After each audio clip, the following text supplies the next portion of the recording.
उद्धव बाळासाहेब ठाकरे शिवसेनेच्या कळसुली विभाग प्रमुखपदी चंद्रहास उर्फ बबली राणे यांची नियुक्ती करण्यात आली आहे। उबाटा शिवसेनेचे जिल्हा प्रमुख तथा माजी आमदार वैभव नाईक यांनी ही नियुक्ती जाहीर केली। बबली राणे हे गेली अनेक वर्षापासून राजकीय व सामाजिक क्षेत्रात सक्रियपणे कार्यरत आहेत। विशेषतः महामार्गावरील अपघातग्रस्तांच्या मदतीसाठी ते नेहमीच धावून जात असल्याने परिसरात त्यांची वेगळी ओळख निर्माण झाली आहे। सामाजिक क्षेत्रात केलेल्या उल्लेखनीय कार्याबद्दल त्यांना विविध पुरस्कारांनी गौरवण्यात आले आहे। नियुक्तीनंतर प्रतिक्रिया देताना बबली राणे म्हणाले, उद्धव बाळासाहेब ठाकरे शिवसेना व वैभव नाईक यांनी माझ्यावर दाखविलेला विश्वास सार्थ ठरविण्यासाठी मी पूर्ण ताकदीने काम करेन।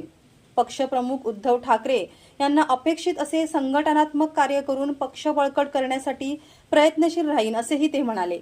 नमस्कार। आज या ठिकाणी पक्षप्रमुख उद्धवजी ठाकरे साहेब यांच्या आदेशानुसार शिवसेना जिल्हा प्रमुख वैभव नाईक यांच्या सूचनेनुसार आणि युवा सेनेचे जिल्हा प्रमुख उपनगराध्यक्ष सुशांत नाईक यांच्या संमतीने या ठिकाणी कळसुली जिल्हा परिषद मी 2012 मध्ये लढवलेली होती। मला तालुक्याचा जिल्ह्याचा राजकारणाचा 25-30 वर्ष अनुभव असल्यामुळे त्यांनी विभाग प्रमुख कळसुली जिल्हा परिषदचा विभाग प्रमुख म्हणून माझ्यावर आज जबाबदारी टाकलेली आहे। ती समर्थपणे पेलण्यासाठी मी उसरगाव असेल, वाघदा असेल, बोर्डवे असेल, कसवंतवाडा असेल, शिरवल असेल, कळसुली असेल, या सर्व गावांना शिरवल असेल, या सर्व गावातल्या कार्यकर्त्यांना पदाधिकाऱ्यांना एकत्र घेऊन आठही गावात येणाऱ्या 2027 ऑक्टोबरमध्ये ग्रामपंचायतच्या निवडणुकी आहेत। त्या निवडणुकीत उद्धव बाळासाहेब ठाकरे पक्षाचा झेंडा लावण्यासाठी मी कटिबद्ध राहील आणि ग्रामपंचायती 8 पैकी 8 आणण्यासाठी मी प्रयत्न करीन। हा मी तुम्हाला आजच्या 1 वर्ष ॲडव्हान्स मी शब्द देतो। काळ येतो आणि काळ जातो, पैसा येतो आणि पैसा जातो, सत्ता येते आणि सत्ता जाते। हे देशभरात वरून खालपर्यंत, खालून वरपर्यंत हा आमच्या पक्षप्रवेशाचा मेसेज आहे। मागच्या टायमिंगला नेरल्यामध्ये पण जोरदार प्रवेश झाला,